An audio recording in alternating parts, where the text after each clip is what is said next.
Imagine being able to read mind, but in China, it'd be crazy because, like, I think most, maybe probably more than 80%, probably a lot more than 80% of people living in China, like, have experienced very, very traumatic events at least once in their lifetime.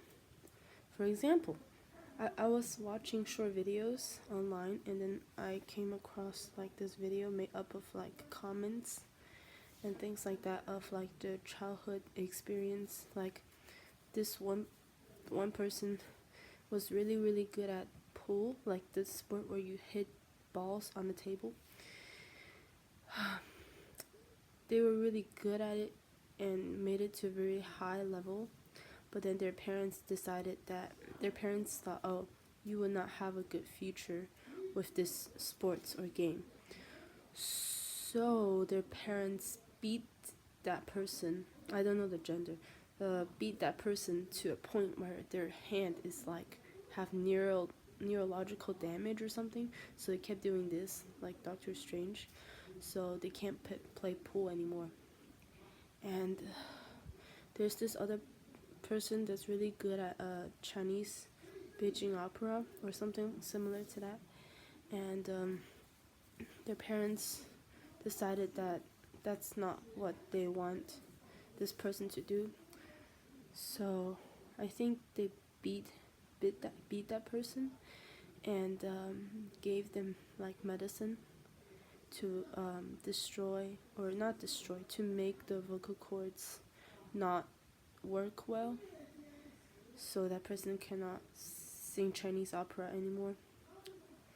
And there are a lot more traumatic experience that's very, very commonly shared by people in China. I'm not saying that other people in other places have not experienced traumatic events. I'm just saying, from my knowledge, from the information that I've got, it is far more common and more severe. Like the trauma that people in China experience is far more severe and commonly spread than other places in the world, as far as I know. I could definitely be wrong, but no matter how traumatic or not traumatic their trauma is or their childhood is compared to other places in the world, if you don't compare them to anything, if you just use a normal standard, that will be inhumane how they're treated, or how a lot of people are treated, especially when they're young. And hopefully I will make time and make a video about the traumatic things that people have experienced. I might consider titling it something to destroy your trust to the world, or like something. I'll come up with a better title later. But just know that what you are experiencing and you feel like it's a lot, it is definitely a lot.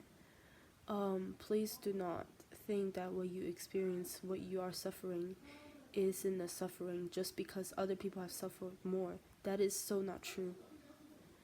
But also, sometimes when you compare, for example, not being able to chew gum in class,